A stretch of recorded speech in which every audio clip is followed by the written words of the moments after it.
We shall see. Um,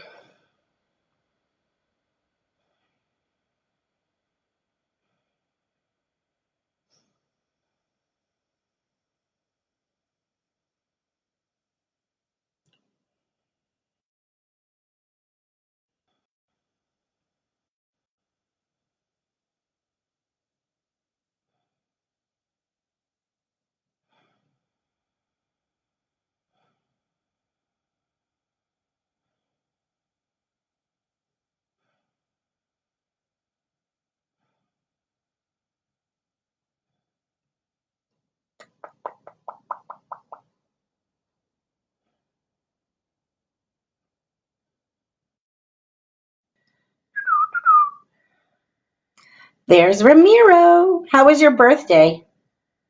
That's what I want to know.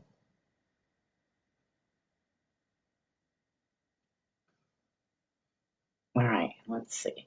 Share, watch party, start.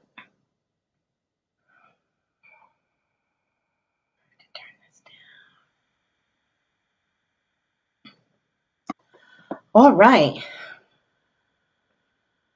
That's it. I don't care. If you're late, you snooze, you lose. That's what I say. Right? Right. So, first, I have to say that I promise if I have to have it in my backyard, I'm having that we will somehow work out a graduation for you guys that are graduating. That if they don't, I, no matter what, I'll make some little, it'll be great. All right. How's everybody doing otherwise? I'm bored out of my mind and mostly worried like a crazy person for my daughter. But other than that, I'm just making a lot of cookies and eating them all. So that's bad. Okay. Hi, Crystal. Chapter 9, In the Witch's House. And now, of course, you want to know what happened to Edmund. He had eaten his share of the dinner, but he hadn't really enjoyed it because he was thinking all the time about Turkish delight. And there's nothing that spoils the taste of good, ordinary food half so much as the memory of bad magic food. And he had heard the conversation and he hadn't enjoyed it much either because he kept on thinking that the others were talking no and having no notice of him and trying to give him the cold shoulder. They weren't, but he imagined it. And then he had listened until Mr. Beaver told them about Aslan, and as soon as he heard the arrangement for the meeting of Aslan at the stone table, and it was then that he began to very quietly to edge himself under the curtain which hung over the door. For the mention of Aslan gave him a mysterious and horrible feeling. It gave the others a mysterious and lovely feeling. That's because he's a jerk.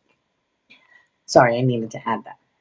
Just as Mr. Beaver had been repeating the rhyme about Aslan's flesh and Adam's bone, Edmund had been very quietly turning the door handle, and just before Mr. Beaver had begun telling them that the White Witch wasn't really human at all, but half a djinn and half a giantess, Edmund had got outside into the snow and cautiously closed the door behind him.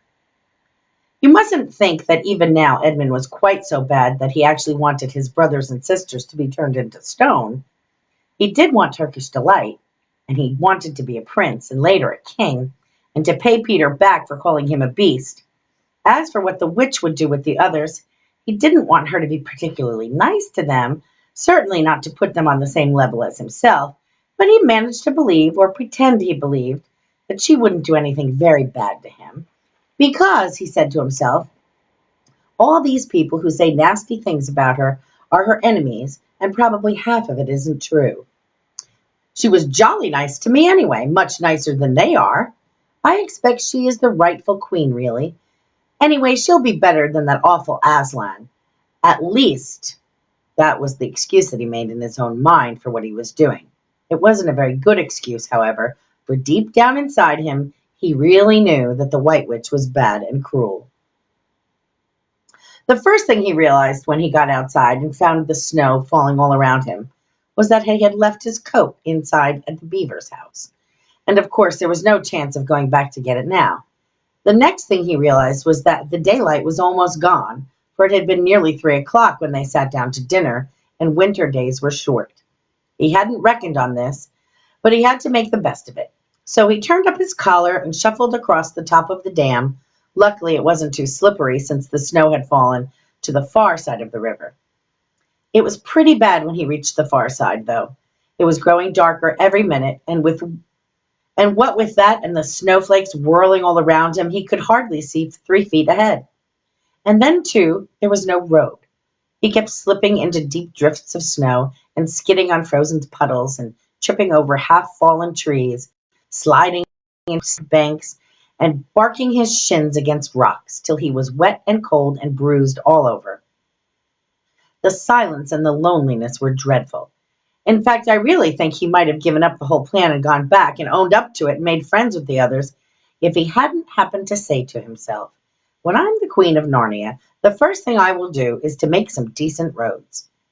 And of course, that set him off to thinking about being a king and all the other things that he would do, and that cheered him up a good deal. He had just settled in his mind what sort of a palace he would have, and how many cars, and all about his private cinema where the principal railways would run, and what laws he would make against beavers and dams, and was putting the finishing touches onto some schemes for keeping Peter in his place when the weather changed. First, the snow stopped. Then a wind sprang up, and it became freezing cold. Finally, the clouds rolled away, and the moon came out. It was a full moon, shining on all that snow. It made everything almost as bright as day, only the shadows were rather confusing. He would never have found his way if the moon hadn't come out by the time he got to the other river. You remember he had seen, when they first arrived at the Beavers, a smaller river flowing into the great one lower down. He had reached this now and turned to follow it up. But the little valley down from which it came was steeper and rockier than the one he had just left, and much more overgrown with bushes, so that he could not have managed it at all in the dark. Even as it was, he got wet through, for he had to stoop under branches, and great loads of snow came sliding off onto his back. And every time this happened, he thought more and more about how he hated Peter, just as if all of this had been Peter's fault. But at last he came to a part where it was more level and the valley opened up.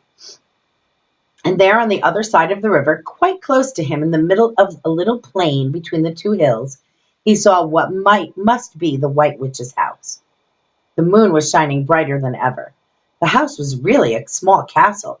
It seemed to be all towers, little towers with long pointed spires on them, sharp as needles. They looked like huge dunce caps or sorcerer's caps, and they shone in the moonlight, and their long shadows looked strange on the snow. Edmund began to be afraid of the house. But it was too late to think of turning back now. He crossed the river on the ice and walked up to the house. There was nothing stirring, not the faintest sound anywhere. Even his own feet made no noise on the deep, newly fallen snow. He walked on and on, past corner after corner of the house, past turret after turret, to find the door. He had to go right around the far side before he found it. It was a huge arch, but the great iron gates stood wide open. Edmund crept up to the arch and looked inside into the courtyard, and there he saw a sight that nearly made his heart stop beating. Just inside the gate, with the moonlight shining on it, stood an enormous lion, crouched as if ready to spring, and Edmund stood in the shadow of the arch, afraid to go on and afraid to go back, with his knees knocking together. He stood there so long that his teeth would have been chattering with cold if they had not been chattering with fear. How long this really lasted, I don't know, but it seemed to Edmund to last for hours. Then at last he began to wonder why the lion was standing so still, for it hadn't moved 1 inch since he set eyes on it. Edmund now ventured a little nearer, still keeping in the shadow of the arch as much as he could. He now saw from the way the lion was standing that it couldn't have been looking at him. But supposing it turns its head, thought Edmund. In fact, it was staring at something else, namely a little dwarf who stood with his back to it about 4 feet away. Ah, thought Edmund, when it springs at the dwarf, that will be my chance to escape. But still the lion never moved, and neither did the dwarf. And now at last Edmund remembered what the others had said about the White Witch turning people into stone. Perhaps this was only a stone lion. And as soon as he thought about it, he noticed that the lion's back and the top of its head were covered with snow. Of course it must be a statue. No living animal would let itself get covered with snow. Then very slowly, and with his heart beating as if it would burst, Edmund ventured to go up to the lion. Even now he hardly dared touch it, but at last he put out his hand very quickly and did. It was cold stone. He had been frightened of a mere statue. The relief which Edmund felt was so great that in spite of the cold, he suddenly got warm all over, right down to his toes, and at the same time there came into his head what seemed a perfectly lovely idea. Probably, he thought, this is the great lion Aslan that they were talking about. She's caught him already and turned him into stone, so that's the end of all their fine ideas about him. Pooh! Who's afraid of Aslan? He stood there gloating over the stone lion, and presently he did something very silly and childish.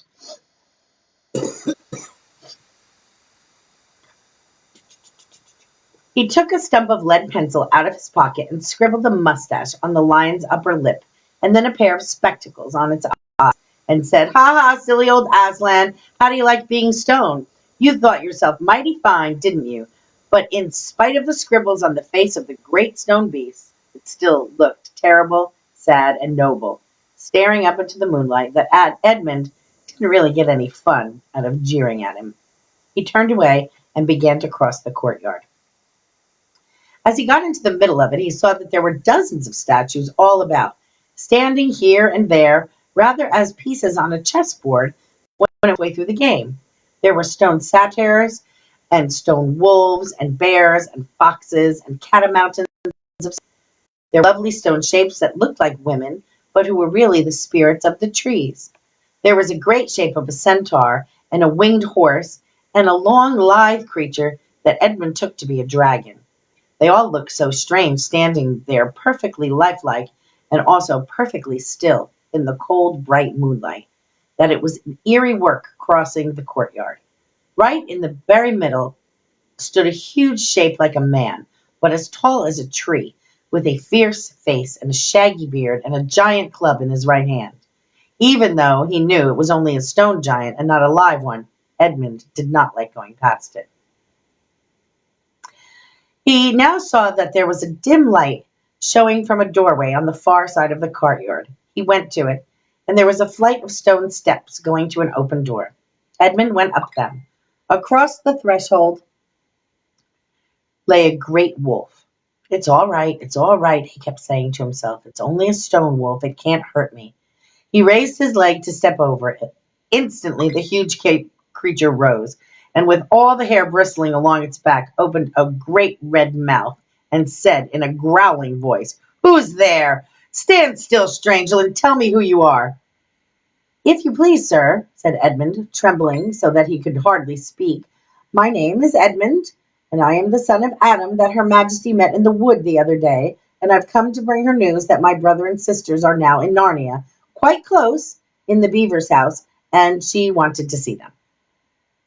"I will tell Her Majesty," said the wolf. "Meanwhile, stand still on the threshold as you value your life," and then vanished into the house. Edmund stood and waited, his fingers aching with cold and his heart pounding in his chest.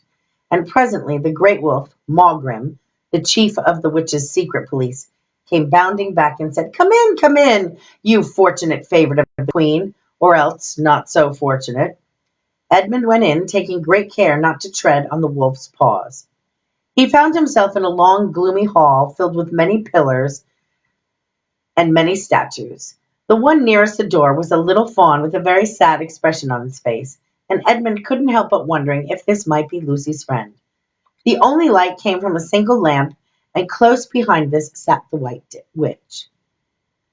"I'm come, your Majesty," said Edmund, rushing forward eagerly. "How dare you come alone?" said the witch in a terrible voice. "Did I not tell you to bring the others with you?" "Please, your Majesty," said Edmund, "I've done the best I can. I brought them quite close. They're in a little house at the top of the dam just up the river, with Mr. and Mrs. Beaver. A slow, cruel smile came over the witch's face. "Is this all your news?" she asked. "No, your majesty," said Edmund, and proceeded to tell her all he had heard before leaving the beaver's house. "What? Aslan!" cried the queen. "Aslan, is this true? If I find you have lied to me, please." "I'm only repeating what they said Edmund." But the queen, who was no longer attending to him, clapped her hands, and instantly the same dwarf who Edmund had seen with her before appeared. "Make ready our sledge," said the witch, "and use the harness without bells." Chapter 10. I'm going to have some tea.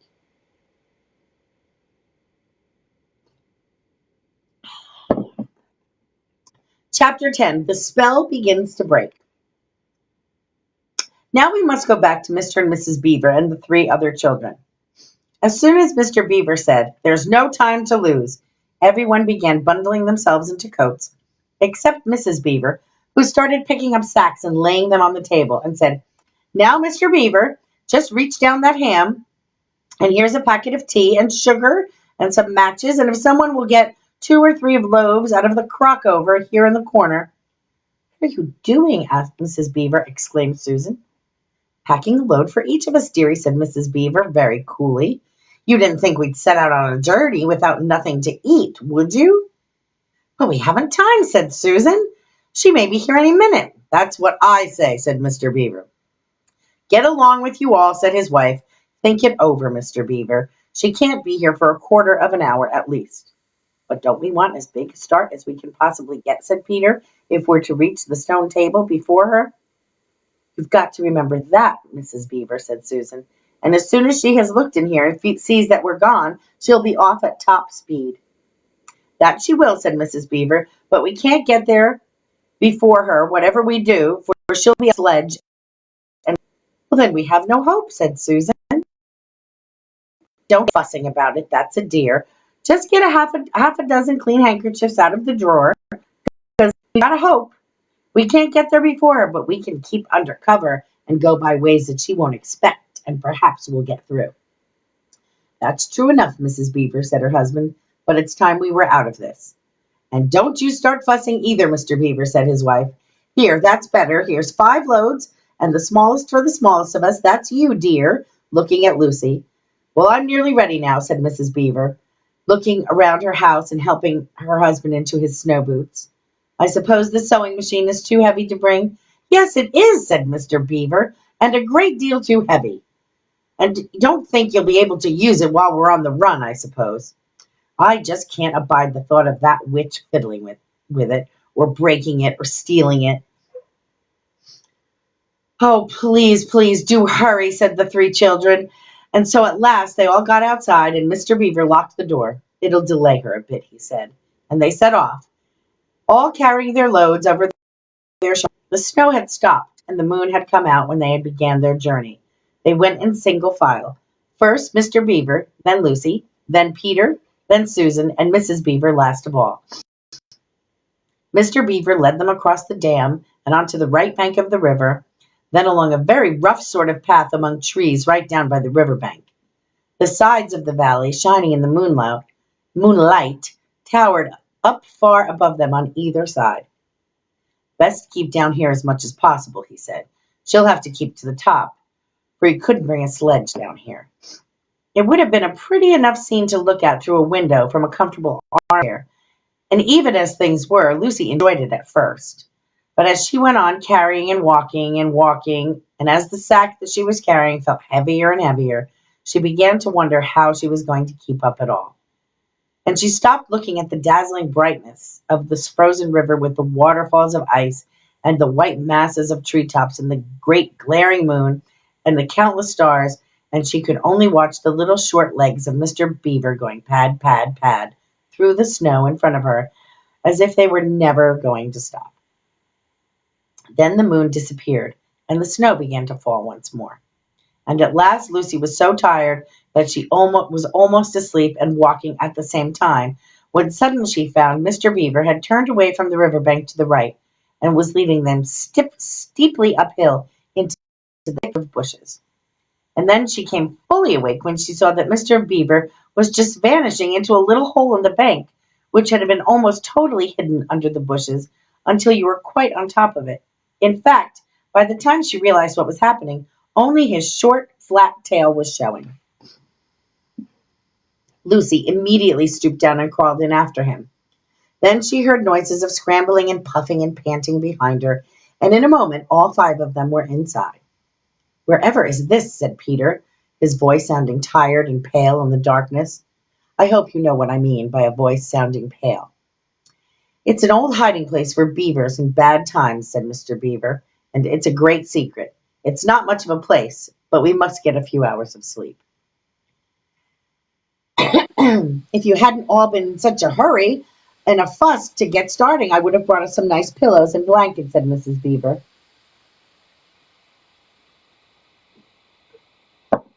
It wasn't nearly as a nice cave as Mr. Tumnus's, Lucy thought. Just a hole in the ground, but dry and earthy. It was very small, so that when they all lay down, they were all a bundle of clothes together, and being warmed up by their long walk, they were really quite snug. If only the floor of the cave had been a little smoother. Then Mrs. Beaver handed round in the dark a little flask out of which everyone drank something. It made one cough and sputter a little and stung your throat, but it also made you feel deliciously warm after you swallowed, and everyone went straight to sleep. They were giving those kids booze. Beavers. It seemed to Lucy only the next minute, though. It was really hours and hours later, when she woke up feeling a little cold and dreadfully stiff and thinking how she would really like a hot bath. Then she felt a set of long whiskers tickling her cheek and saw the cold daylight coming in through the mouth of the cave. But immediately after that she was very wide awake indeed. And so was everyone else. In fact, they were all sitting up with their mouths and eyes open, listening to a sound which was the very sound they'd all been thinking and sometimes imagining they heard during their walk last night. It was the sound of jingling bells. Mr. Beaver was out of the cave in a flash the moment he heard it.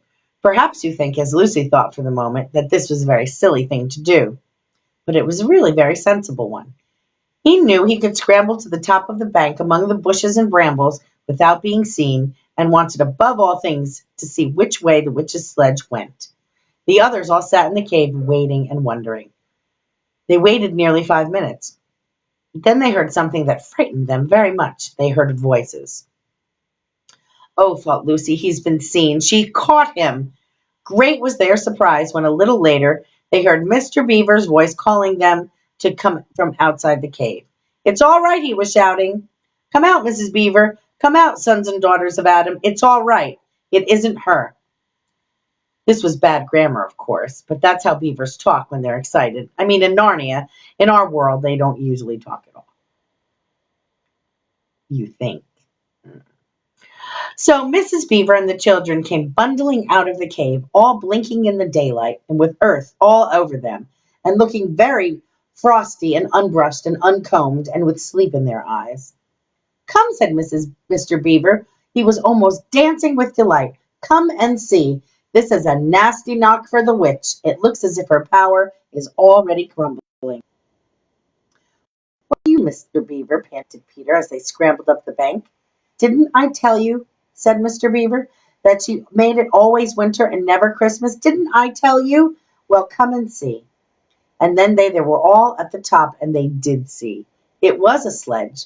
It was reindeer with bells on their harnesses, but they were far bigger than the witch's reindeer, and they were not white, but brown.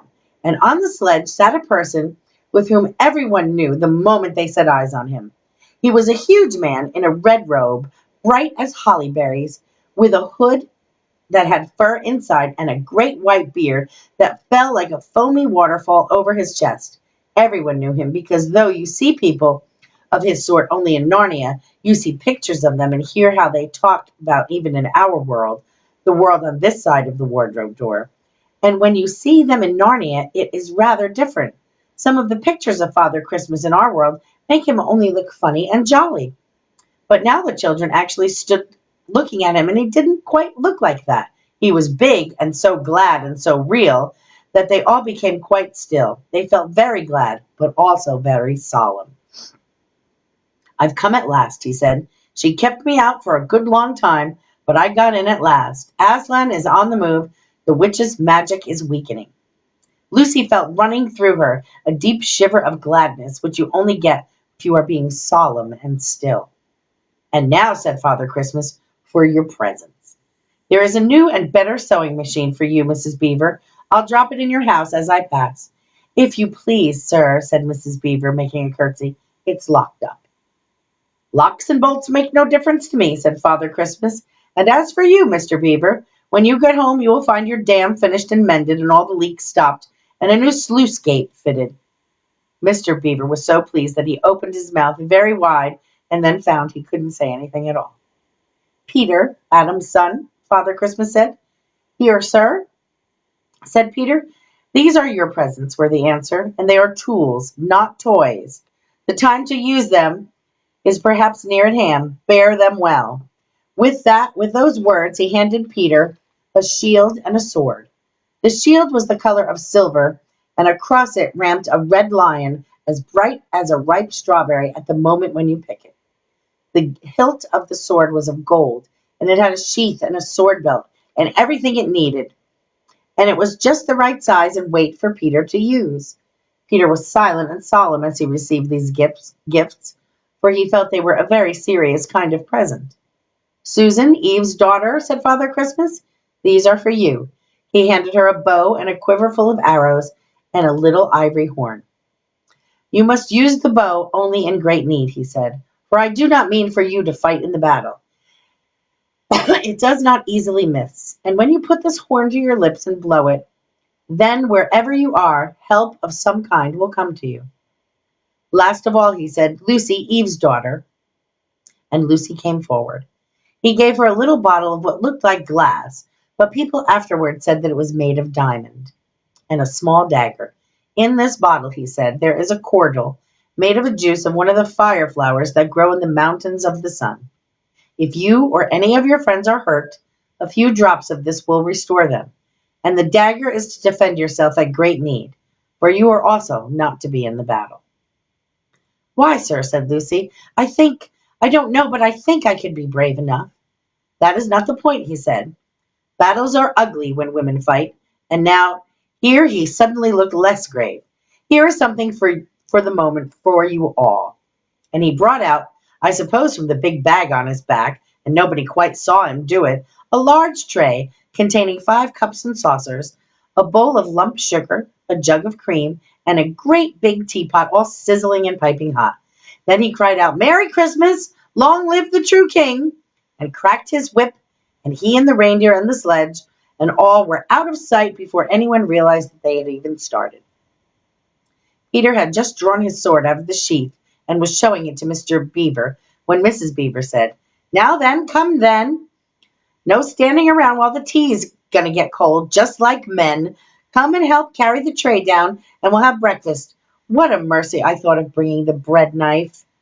So down the steep bank they went and back to the cave, and Mr. Beaver had some of the bread and ham into sandwiches, and Mrs. Beaver poured out tea, and everyone enjoyed themselves.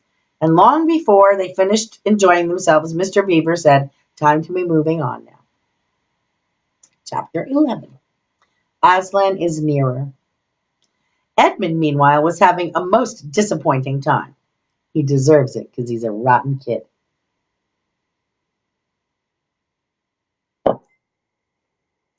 He is. When the dwarf was gone to get the sledge ready, he expected that the witch would start being nice to him, as she had been at their last meeting, but she said nothing at all. And when at last Edmund plucked up the courage to say, "Please, your majesty, could I have some Turkish delight?" You said," she answered, "silence, fool." And then she appeared to change her mind, and said, as if to herself, "And yet it will not do to have the brat fainting on the way," and once more clapped her hands. Another dwarf appeared. "Bring the human creature food and drink," she said. The dwarf went away and presently returned, bringing an iron bowl with some water in it, and an iron plate with a hunk of dry bread on it. He grinned in a repulsive manner as he set them on the floor beside Edmund and said, "Turkish delight for the little prince. Ha, ha, ha." "Take it away," said Edmund. "I don't want dry bread." But the witch suddenly turned on him with such a terrible expression on her face that he apologized and began to nibble at the bread, though it was so stale he could hardly get it down. "You may be glad enough of it before you taste bread again," said the witch. The witch rose and went out, ordering Edmund to go with her. The snow was falling again as they came into the courtyard, but she took no notice of that and made Edmund stand beside her on the sledge. Stand or sit? Sit beside her on the sledge. But before they drove off, she called Morgrim, and he came bounding like an enormous dog to the side of the sledge. "Take with you the swiftest of your wolves, and go at once to the house of the beavers, and kill whatever you find there. If they are already gone, then make all speed to the stone table, but do not be seen. Wait for me there in hiding. I, meanwhile, must go many miles to the west before I find a place where I can cross this river. You may overtake these humans before they reach the stone table. You will know what to do if you find them." "I hear and obey, O Queen," growled the wolf, and immediately he shot away in the snow and darkness, as quickly as a horse can gallop. In a few minutes he called another wolf, and was with him down at the dam by the beaver's house. Of course they found it empty. It would have been a dreadful thing for the beavers and children if the night had remained fine, for the wolves would have then been able to follow their trail, and 10 to 1 they would have overtaken them before they got to the cave. But now that the snow had begun again, the scent was cold, and even the footprints were covered up. Meanwhile, the dwarf whipped up this reindeer, and the witch and Edmund drove under the archway and on and away into the darkness and the cold. This was a terrible journey for Edmund, for he had no coat. Before they had been going for about a quarter of an hour, all the front of him was covered with snow. He soon stopped trying to shake it off, because as quickly as he did, a new lot gathered, and he was so tired. Soon he was wet to the skin, and oh, how miserable he was. It didn't look now as if the witch intended to make him a king at all. All the things he had said to make himself believe that she was good and kind, and that her side was really the right side, sounded silly to him now. He would have given anything to meet the others at this moment, even Peter. The only way to comfort him now was to try to believe that the whole thing was a dream and that he might wake up at any moment. And as they went on, hour after hour, it did come to seem like a dream. This lasted longer than I could describe, even if I wrote pages and pages about it. But I will skip on to the time when the snow stopped and the morning had come, and they were racing along in the daylight. And still they went on, and no sound but the everlasting swish of the snow and the creaking of the harnesses. When at last the witch said, "What have we here? Stop!" And they did. How Edmund hoped she was going to say something about breakfast. But she stopped for quite a different reason. A little way off at the foot of a tree sat a merry little party, a squirrel and his wife and their children, 2 satyrs, a dwarf, and an old dog fox, all on stools around a table.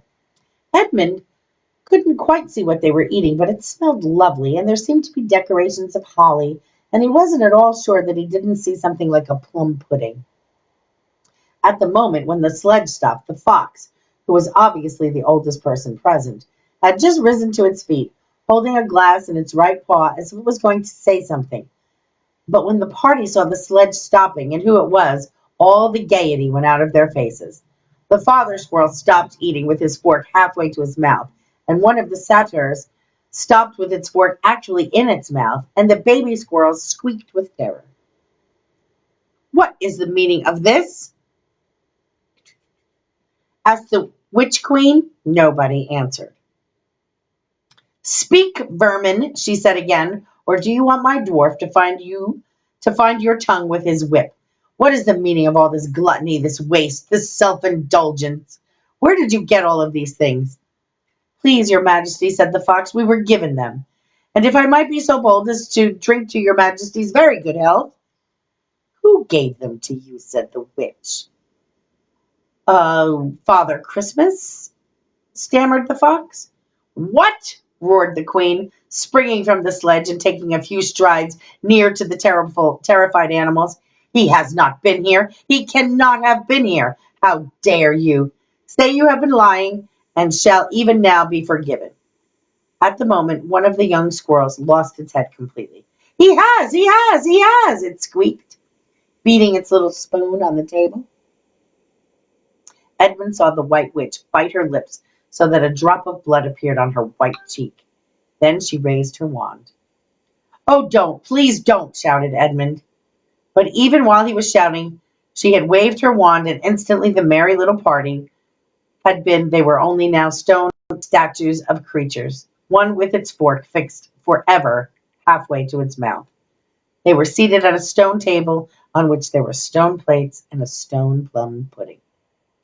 As for you, giving Edmund a stunning blow on the cheek as she remounted the sledge, "let that teach you to ask favors for spies and traitors. Drive on."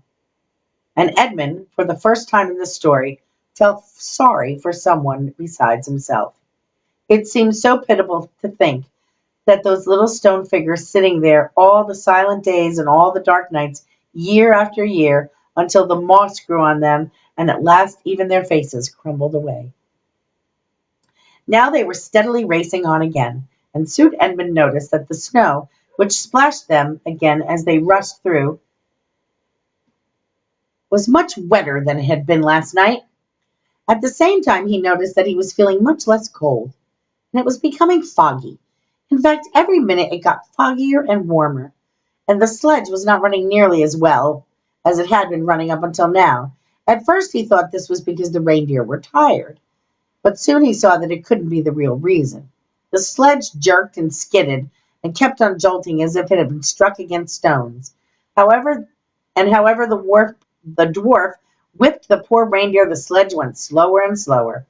There also seemed to be a curious noise all around them, and the noise of their driving and jolting and the dwarf shouting prevented Edmund from hearing what it was, until suddenly the sledge stuck so fast that it wouldn't go any more. And that's what happened. There was a moment of silence, and in that silence Edmund could listen to the other noises properly. A strange, sweet, rustling, chattering noise, and yet not so strange, for he heard it before, if only he could remember where. And then all at once he did remember. It was the noise of running water. All around them, though out of sight, there were streams, chattering, murmuring, bubbling, splashing, and even in the distance roaring. And his heart gave a great leap, though he hardly knew why, when he realized that the frost was over. And much nearer there was a drip, drip, drip from the branches of all the trees. And then, as he looked at one tree, he saw a great load of snow slide off of it, and for the first time since he entered Narnia, he saw the dark green of the fir tree. But he hadn't time to listen or to watch any longer, for the witch said, "Don't sit staring, you fool! Get out and help!" And of course Edmund had to obey. He stepped out into the snow, but it was really only slush by now, and began helping the dwarf to get the sledge out of the muddy hole it had gotten into. They got it out in the end, and by being very cruel to the reindeer, the dwarf managed to get it on the move again, and they drove a little further. And now the snow was really melting in earnest, and patches of green grass were beginning to appear in every direction. Unless you had looked at a world of snow as long as Edmund had been looking at it, you will hardly be able to imagine what a relief those green patches were after endless white. And then the sledge stopped again. "It's no good, your majesty," said the dwarf. "We can't sledge in this thaw." "Then we must walk," said the witch. "We shall never overtake them walking," growled the dwarf. "Not with the start they've got." "Are you my counselor or my slave?" said the witch. "Do as you are told. Tie the hands of the human creature behind it, and keep hold of the end of the rope, and take your whip, and cut the harness off the reindeer. They'll find their own way home." The dwarf obeyed, and in a few minutes Edmund found himself being forced to walk as fast as he could with his hands tied behind him. He kept on slipping in the slush and mud and wet grass, and every time he slipped, the dwarf gave him a curse and sometimes a flick of the whip. The witch walked behind the dwarf and kept saying, "Faster, faster!" Every moment the patches of green grew bigger, and the patches of snow grew smaller. Every moment more and more of the trees shook off their robes of snow, and soon wherever you looked, instead of white shapes, you saw the dark green of firs or the black prickly branches of bare oaks and beeches and elms. Then the mist turned from white to gold, and presently cleared away altogether. Shafts of delicious sunlight struck down to the forest floor, and overhead you could see a blue sky between the treetops. Soon there was more wonderful things happening. Coming suddenly round a corner into a glade of a silver birch tree, Edmund saw the ground covered in all directions with little flowers. The noise of the water grew louder, and presently he crossed a stream, and beyond it they found snowdrops growing. Mind your own business, said the dwarf, when he saw that Edmund had turned his head to look at them, and he gave the rope a vicious jerk. But of course, this didn't prevent Edmund from seeing. Only 5 minutes later, he noticed dozens of crocuses growing around the foot of an old tree, gold and purple and white. Then came a sound even more delicious than the sound of water. Close beside the path they were following, a bird suddenly chirped from the branch of a tree.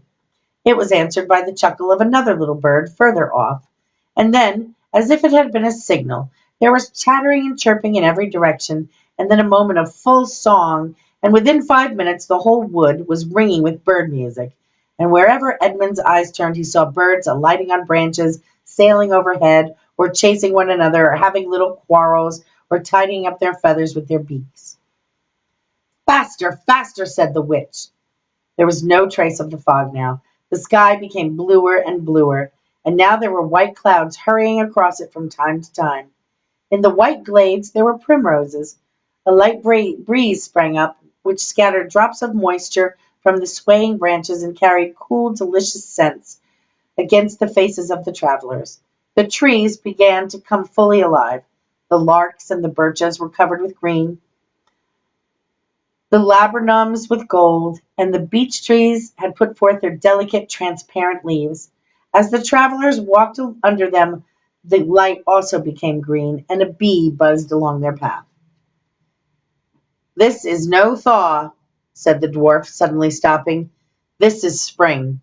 What are we to do? Your winter has been destroyed, I tell you. This is Aslan's doing. If either of you mention that name again, said the witch, he shall be instantly killed. And there you have it. So, now we are on chapter 12. Yahoo, that is good. And that is all. How's everybody doing? Is anybody even in this room? I don't know how to do that. All right. Stay safe. Stay inside. Stay away from people. Be quarantined. Don't listen to the president and the governor. They are fools. Do what you know is right. Love your faces. See you tomorrow. Bye.